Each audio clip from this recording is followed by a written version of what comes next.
কেউ যদি নামাজ না পড়ে তাহলে সেটা তার ব্যক্তিগত দোষ। কারণ মাদ্রাসায় বেনামাজের ঠাঁই নাই, ও চুরি করে নামাজ গ্যাপ দেয়, এরকম 2-4 জন তালেবে ইলম থাকতে পারে, মানুষ তো না, তাই না? কিন্তু স্কুলে নামাজ আছে? জোরে বলেন।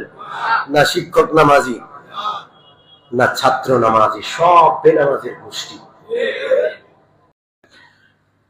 সম্মানিত মুসল্লিয়ানে কিরাম, আউযু বিল্লাহি মিনাশ শাইতানির রাজীম এর তাফসীর চলছে। এই আয়াতে বান্দা আল্লাহ তাআলার নিকট মারদুদ শয়তানের চক্রান্ত থেকে আশ্রয় চায়, আর এইভাবে আশ্রয় চাওয়ার জন্য খুদ আল্লাহ তাআলা বান্দাকে নির্দেশ দিয়েছেন। সূরাতুন নাহলের ৯৮, ৯৯ এবং ১০০ নম্বর আয়াতে মহান আল্লাহ তাআলা বান্দাকে নির্দেশ দিচ্ছেন, যখন কোরআন তেলাওয়াত করবে তখন তোমরা আউযু বিল্লাহ পাঠ করে আল্লাহর আশ্রয় নিবে। কারণ শয়তান কখনো চায় না আল্লাহর বান্দা কোরআন তেলাওয়াত করুক। কোরআন তেলাওয়াত করলে, কোরআন সে বুঝলে শয়তানের মুখোশ উন্মোচিত হয়ে যাবে। যারা কোরআন জানে না তারা শয়তান চিনে না ভালো করে। এই জন্য শয়তান কখনো চায় না বান্দা কোরআন পাঠ করুক। এই জন্য কোরআন পাঠ করতে মনে চাইলেই আল্লাহর আশ্রয় নিয়ে এরপরে পাঠ করলে আশা করা যায় শয়তান বান্দাকে কোরআন থেকে দূরে সরাতে পারবে না। কোরআনের মাধ্যমে বান্দা শয়তানের ইতিহাস জানবে, শয়তানের পরিচয় জানবে, কখন থেকে শয়তান দুশ্মনী শুরু করেছে, শয়তানের দুশ্মনী কতদিন যাবত চলবে, কখনো বন্ধ হবে কিনা, শয়তানের টার্গেট কি বান্দাকে নিয়ে, আদম সন্তানকে নিয়ে শয়তানের কি টার্গেট, শয়তান আদম সন্তানকে কোন গন্তব্যে পৌঁছাতে চায়, এসব কিছু কোথায় আছে? জোরে বলেন। আর কোন কিতাবে আছে? কলেজ ভার্সিটির কোন বইতে আছে? তো সারা পৃথিবীর সমস্ত বিদ্যা বুদ্ধি কেউ যদি অর্জন করে, জ্ঞান অর্জন করে, আর শুধু কোরআন না পড়ে, ওই সুশীল ব্যক্তি, ওই জ্ঞানী ব্যক্তি, ওই বিজ্ঞানী ব্যক্তি শয়তানের চক্রান্ত এই সম্পর্কে কোন প্রকারের জ্ঞান সে পাবে? এই জন্য শয়তান চায় না কোরআন পাঠ করুক, বান্দা কোরআন বুঝুক। এই যে বাচ্চাগুলো কোরআন শরীফ পড়ে, হেফজ পড়ে, নাজরা পড়ে, মাদ্রাসা যারা পরিচালনা করেন, হেফজখানায় যারা পড়ান বাচ্চাদেরকে, ওনারা জানেন যে শয়তান কঠিন কঠিন আক্রমণ করে বাচ্চাদের উপর। এত ভালো পড়াশোনা করে, এত সুন্দর করে পড়ছে, হঠাৎ করে সে আর পড়বে না, হঠাৎ করে সে পালানো শুরু করে। মানে কত রকমের যে ষড়যন্ত্র শয়তানের। শয়তান কখনো চায় না একজন আল্লাহর বান্দা আদম সন্তান কোরআন ওয়ালা হোক। শয়তান ইলমের মজলিস চায় না। আল্লাহ রাব্বুল আলামিন আদম আলাইহিস সালাতু ওয়াস সালামকে সৃষ্টি করার পর আসমানে যে মজলিস করেছিলেন, জান্নাতে যে মজলিস করেছিলেন, ফেরেশতাদেরকে নিয়ে, হযরত আদমকে নিয়ে, শয়তান চাচ্ছিল না এই মজলিস হোক। শয়তান হাজার বছর, লক্ষ বছর ইবাদত করেছে, উদ্দেশ্য হলো আল্লাহর খেলাফতটা সে দখল করবে। ইবাদতের উদ্দেশ্য ভালো না খারাপ? এত বেশি ইবাদত করেছে যে সে মুআল্লিমুল মালায়েকা হয়ে গেছে, ফেরেশতা কুলের শিক্ষক। কিতাবে লেখে শতভাগ আসমান জমিনে এমন 1 ইঞ্চি জায়গা নাই যেখানে শয়তান সেজদা করে নাই, যেখানে শয়তান ইবাদত বন্দেগী করে নাই, এই গোটা ইবাদত বন্দেগী লক্ষ কোটি সেজদার উদ্দেশ্য খেলাফতটা লাভ করা। এখন আল্লাহ মজলিস করে ইলম শিখাইয়া প্রমাণ করে দিলেন খলিফা হওয়ার একমাত্র যোগ্য হযরত আদম আলাইহিস সালাতু ওয়াস সালাম। আর এই ইলমে মজলিসের মাধ্যমে শয়তানের মুখ উন্মোচিত হয়ে যায়। শয়তান হযরত আদমকে সিজদা না করে বেহেশত থেকে চিরতরে বিতাড়িত হয়, ঠিক না? এজন্য শয়তান চায় না ইলম চলতে থাকে। মাদ্রাসার বিপক্ষে শয়তান, সেই পশ্চিমা গোষ্ঠী বলেন, সে ভারতের এই দুষ্টরা বলেন, চায়নার দুষ্টরা বলেন, পৃথিবীর কোন পরাশক্তি চায় না, তারা কখনো এটা মানতে পারে না যে মাদ্রাসাগুলি চলুক। ব্রিটিশ এই দেশ 200 বছর শাসন করেছে। এই দুষ্ট ব্রিটিশ এই দেশে এসে লক্ষ লক্ষ মাদ্রাসা বন্ধ করে দিয়েছিল। বিশাল ইতিহাস। শয়তান এবং শয়তানের দোসররা মাদ্রাসা সইতে পারে না। অথচ মাদ্রাসা প্রতিষ্ঠা সর্বপ্রথম কে করলেন? জান্নাতে আদম সৃষ্টির সাথে সাথে আদমকে আল্লাহ শিখাচ্ছেন, তিনি শিক্ষক। হযরত আদম কার ছাত্র? আল্লাহর ছাত্র। আল্লাহ রাসূল মাদ্রাসা প্রতিষ্ঠা করেছেন। মক্কায় দারুল আরকাম মাদ্রাসা, মদিনায় সুফা মাদ্রাসা। হযরত আবু হুরায়রা রাদিয়াল্লাহু তাআলা আনহু সুফা মাদ্রাসার গরীব তালিবুল ইলম, কামাই নাই, রোজগার নাই, টাকা কামানোর ধান্দা নাই, রাত দিন নবীজির মজলিসে পড়ে থাকেন। এখানে কোনো খাবার আসলে খান, বোর্ডিং এ খাবার নাই, তিনি উপোস। এই জন্য মাদ্রাসার তালেবে ইলমরা গরীব। এটা দেখে যদি কেউ ঘৃণা করে, নাক ছিটকা, ওর নাক আল্লাহ কেটে দিবে। হযরত আবু হুরায়রা কতটা ক্ষুধার কষ্ট করেছেন কিছুটা গত সপ্তাহে বলেছিলাম। তিনি রাসূলুল্লাহর মজলিস ত্যাগ করতেন না। সম্মানিত মুসল্লিয়ানে কেরাম, স্বাভাবিকভাবে স্কুলগুলো অনাবাসী, ছাত্ররা বাসায় থেকে স্কুলে ক্লাস করে করে ডাক্তার হয়ে যায়, ইঞ্জিনিয়ার হয়ে যায়। কিন্তু স্বাভাবিকভাবে মাদ্রাসার ছেলেরা অনাবাসিক পড়ে আলেম হয় না, আবাসিক থাকা লাগে। মাদ্রাসার শুধু পড়াশোনা নয়, মাদ্রাসাটা শিক্ষার সাথে সাথে দীক্ষাও। শিক্ষা দীক্ষা, শিক্ষা মনে থাকবে। স্কুলে শুধু শিক্ষা, দীক্ষা নাই। আছে দীক্ষা, আদব আছে, আখলাক আছে, জোরে বলেন। মানার বিষয় আছে না? কাউরে মানা লাগে না, শুধু মাদ্রাসায় মানা লাগে। ওযুর বিষয়টা পড়ছে, সাথে সাথে উস্তাদের কাছ থেকে ওযু শিখছে। ওযুতে কয় ফরজ? শুধু পড়াইয়া দিল, শেষ। জোরে বলেন। সন্তানরা ওযু শিখছে। এই ছোট্ট বাচ্চাগুলো যেভাবে ওযু করতে পারে, 60-70 বছরের বৃদ্ধরাও অত সুন্দর করে ওযু করতে পারবে না। নামাজের ফরজ, নামাজের ওয়াজিব শিখছে, সাথে সাথে সেটাকে দীক্ষায় নিয়েছে। তারা 5 ওয়াক্ত নামাজি, ঠিক কিনা? মাদ্রাসায় নামাজি না বেনামাজি? কেউ যদি নামাজ না পড়ে তাহলে সেটা তার ব্যক্তিগত দোষ। কারণ মাদ্রাসায় বেনামাজির ঠাঁই নাই, ও চুরি করে নামাজ গ্যাপ দেয়। এরকম 2-4 জন তালেবে ইলম থাকে, থাকতে পারে, মানুষ তো না, তাই না?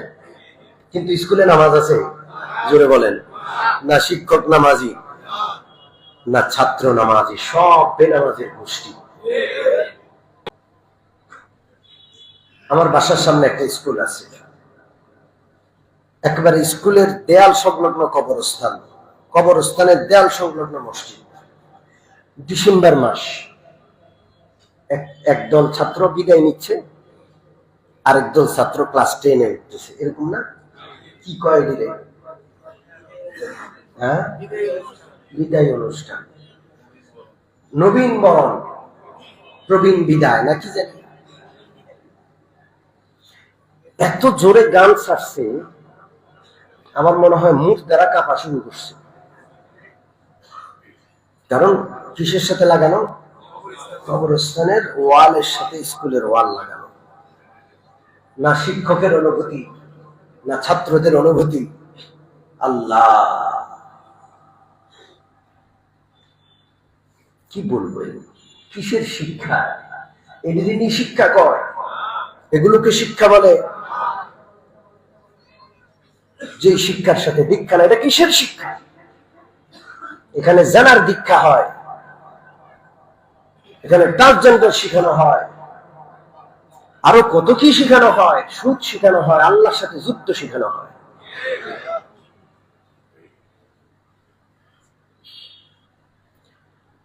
মাদ্রাসায় শিক্ষার সাথে সাথে দীক্ষা।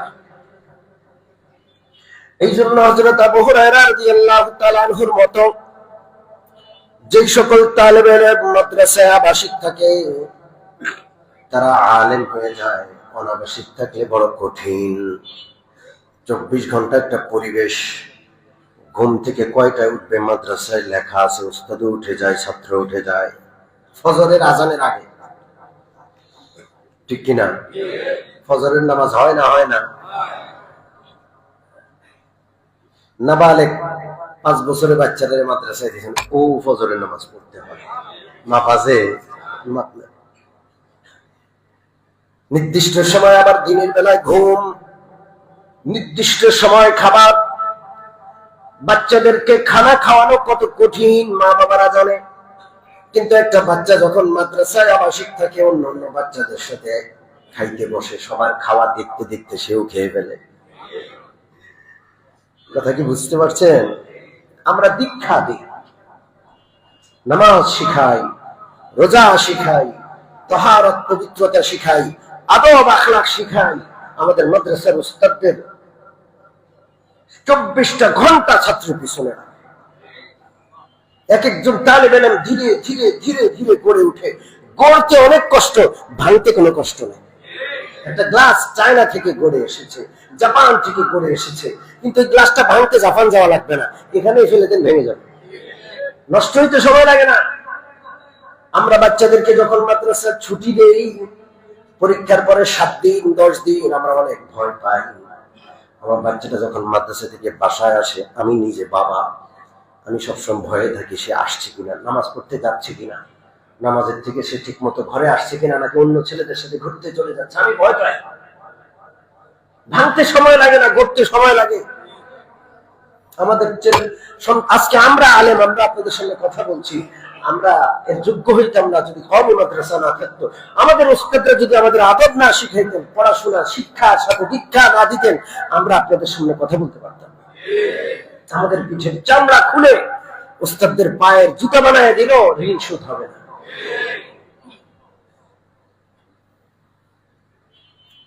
হযরত আবু হুরায়রা রাদিয়াল্লাহু তাআলা আনহু রাসূলুল্লাহর মাদ্রাসা সুফা মাদ্রাসার আবাসিক গরীব ছাত্র, যাকাত তিনি গ্রহণ করেন, যাকাত খান। কি খান? যাকাত খান।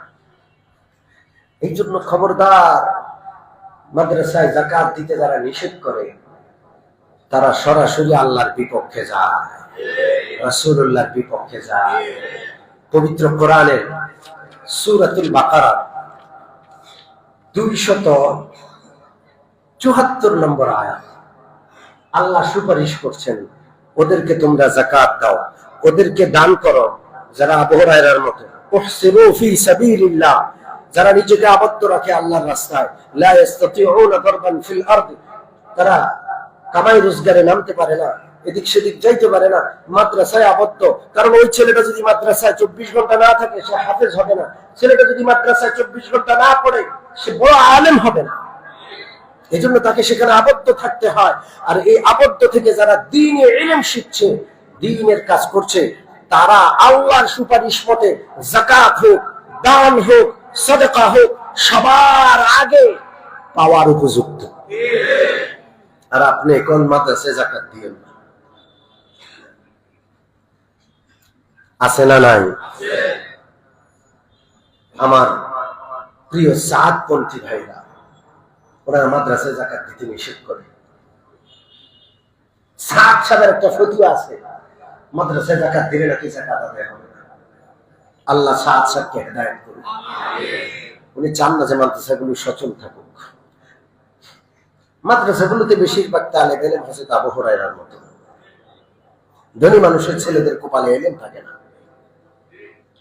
ওরা পড়তেই আসে না, আর পড়তে আসলেও শেষ পর্যন্ত পড়ে না। মাল আর ইলম দুইটা একসাথে জমা হয় খুব কম। কথা কি বুঝতে পারছেন? সম্পদ আর ইলম, বিলাসিতা আর ইলম একসাথে হয় না। আমার বাবা একজন ডাক্তার, ওই যুগের ডাক্তার যেই যুগে ডাক্তার ছিল না, ওই সময়ের ডাক্তার, স্বাধীনতার আগের স্বাধীনতার পরের সময়ের। আমি ধনীর সন্তান।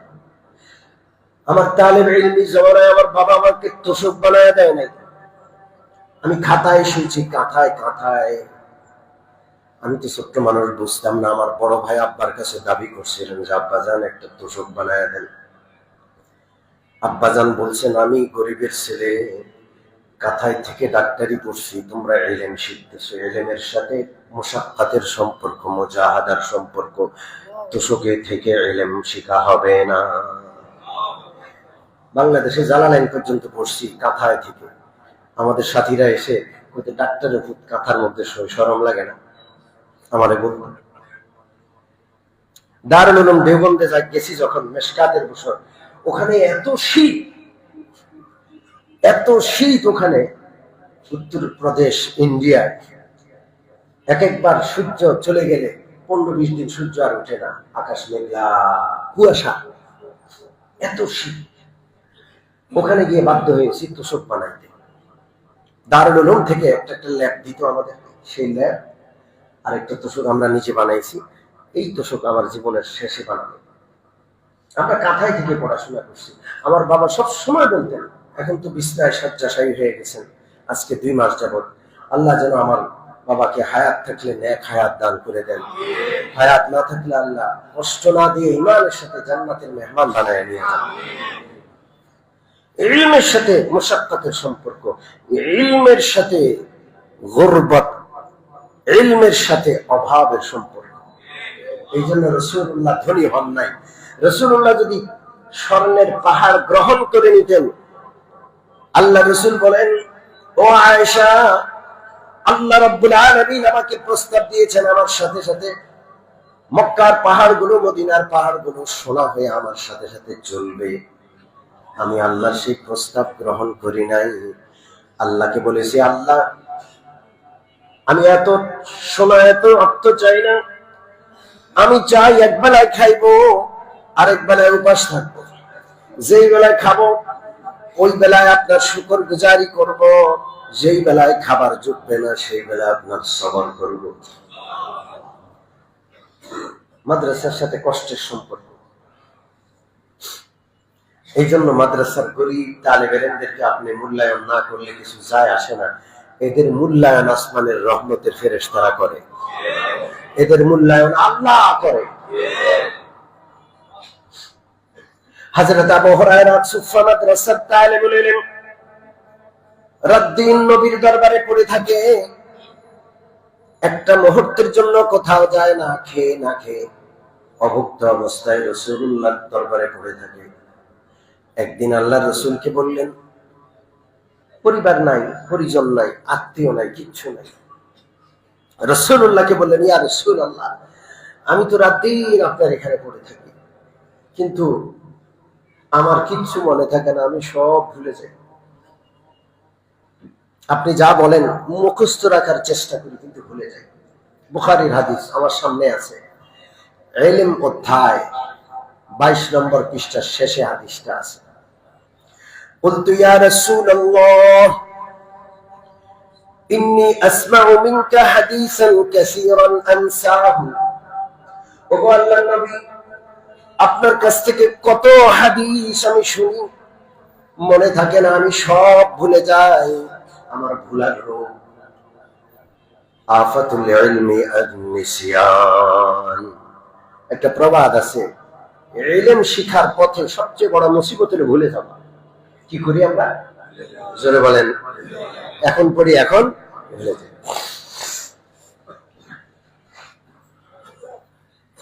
আল্লাহ রাসূল সাল্লাল্লাহু আলাইহি ওয়াসাল্লাম বললেন, উবসুত রিদাআকা, আবু হুরায়রা তোমার চাদরখানা খুলে একটু বিছাও।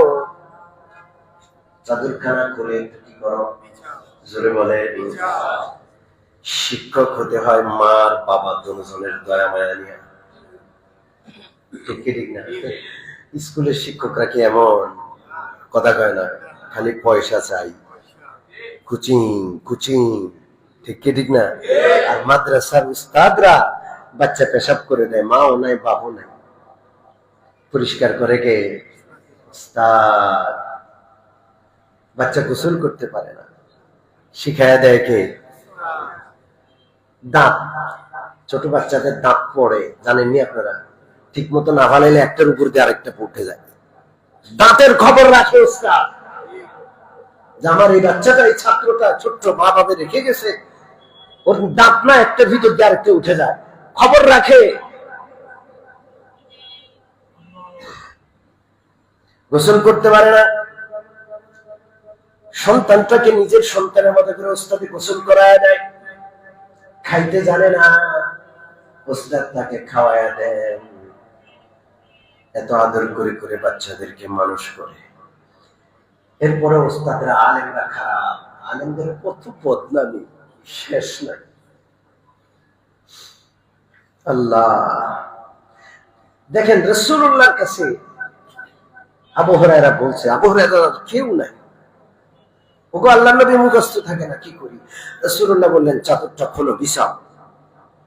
রাসূলুল্লাহ যেন কি একটা দিবেন, অথচ কিচ্ছু নাই। ফাবাসাতা রিদাআহু, হযরত আবু হুরায়রা রাসূলুল্লাহর নির্দেশ মতো নিজের চাদরখানা গা থেকে খুলে রাসূলুল্লাহর সামনে বিছায়া দিলেন। ফাগারাফা বিয়াদাইহি, আল্লাহর হাবিব সাল্লাল্লাহু আলাইহি ওয়াসাল্লাম কি জানি এভাবে রাখলেন, হাতে কিন্তু কিচ্ছু নাই। কি জানি রাখলেন, হাতে কিচ্ছু নাই, এইভাবে ইশারা দিয়া কি জানি রাখলেন। আল্লাহর হাবিব বললেন, জম্মি, চাদরটাকে গুটাইয়া নিজের বুকের মধ্যে মিলাও। ফাযমানতুহু, আবু হুরায়রা বলেন, আমি এমন ভাবে চাদরটাকে গোটাইলাম যেন সব সম্পদ আল্লাহর রাসূল দিয়েছেন, সুন্দরভাবে কোনাগুলো একত্র করলাম। ফাযমানতুহু, আমি চাদরটাকে গোটাইয়া নিজের বুকের সাথে এমনি লাগাইয়া চোখটা বন্ধ করে রাখলাম। ফামা নাসিতু শাইআন বা'দ, এরপর থেকে জীবনে কোনো জিনিস আমি ভুলি না।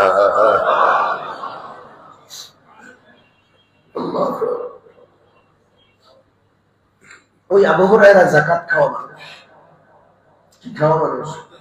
যাকাত খাওয়া মানুষ। আমাদের এক একজন তালেব ইলম আমাদের কাছে আবু হুরায়রার মতো অনেক দামি। আপনার চোখে এর মূল্য না থাকুক, আল্লাহর কাছে, ফেরেশতাদের কাছে, আমরা আলেম, আমাদের কাছে অনেক দাম। এরা জাতির শ্রেষ্ঠ সন্তান। এক একজন তালেব ইলমের মা রত্নগর্ভা, এক একজন হাফেজের মা রত্নগর্ভা, আমাদের কাছে অনেক দাম। আমি এই জন্য তালেব ইলম দেখলে আমি আগায় মুসাফা করি। আমি নিয়ত করি, আল্লাহ আমার গুনাহের মুসাফার উসিলায় 19 পাপ হাতের উসিলা মাফ করে দিই। আমি নিজে নিয়ত করি। তালেব ইলমের অনেক দাম। খায়রুকুম, তোমাদের মধ্যে সর্বশ্রেষ্ঠ, মান তাআল্লামাল কুরআন ওয়া আল্লামা, সবচেয়ে সেরা, গোটা মানব জাতির মধ্যে সবচেয়ে সেরা, সর্বশ্রেষ্ঠ হইল যে কোরআন শিখে আর শিখায়। আপনি তাদের শ্রেষ্ঠ মানেন না মানেন কি যায় আসে, রাসূলুল্লাহর জবানে সর্বশ্রেষ্ঠ তালেবে না। জাতি মূল্যায়ন করুক বা না করুক, যারা মূল্যায়ন করবে এরা ধন্য হবে, যারা অবমূল্যায়ন করবে ওরা ধ্বংস হবে।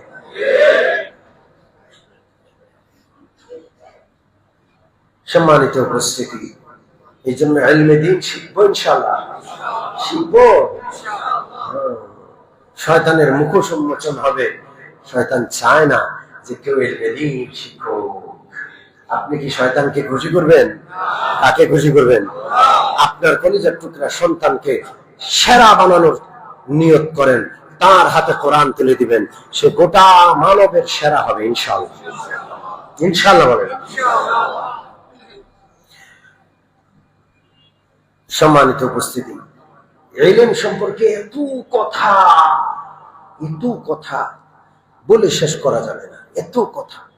আজকে একটা প্রোগ্রাম আছে, এই জন্য আজকে তাফসীর সংক্ষেপ করলাম। কি প্রোগ্রাম? আজকে দেখছেন তালেবে ইলমদেরকে, ছোট্ট ছোট্ট কচি কাচারা এখানে আছে, চোখ তুলে তাকায় আছে, খেয়াল করছেন আপনারা? হ্যাঁ, এরা আমাদের নবাবগঞ্জ মসজিদ সংলগ্ন মাদ্রাসার তালেবে ইলম। এই মাদ্রাসার জিম্মাদার এখন বর্তমানে আমাদের অত্র মসজিদের সম্মানিত পেশ ইমাম হযরত মাওলানা মুফতি মামুন রহমানী সাহেব। হুজুর আজকে আমাকে জানালেন কয়েকজন তালেবে ইলম কোরআন শরীফের আখিরি সবক শোনাবে এবং কয়েকজন তালেবে ইলম কোরআন শরীফের সবক নিবে। আলহামদুলিল্লাহ। যারা আখিরি সবক শোনাবে ওরা কোরআন শরীফ পাঠ শেষ করে হেফজ শেষ করছে, আখিরি সবক শোনাবে, ওরা হাফেজ হবে আলহামদুলিল্লাহ। আর যারা নিবে হেফজ শুরু করবে, আল্লাহু আকবার, কত মুবারক। থাকবো না চলে যাব? হ্যাঁ, এরপর দোয়া হবে ইনশাআল্লাহ, আল্লাহ দোয়া কবুল করবেন। থাকবো তো ইনশাআল্লাহ, কেউ উঠে যাব না। আগে খতমের ছাত্ররা চলে আসেন, খুব সংক্ষেপে হবে ইনশাআল্লাহ। খতমের ছাত্ররা চলে আসেন।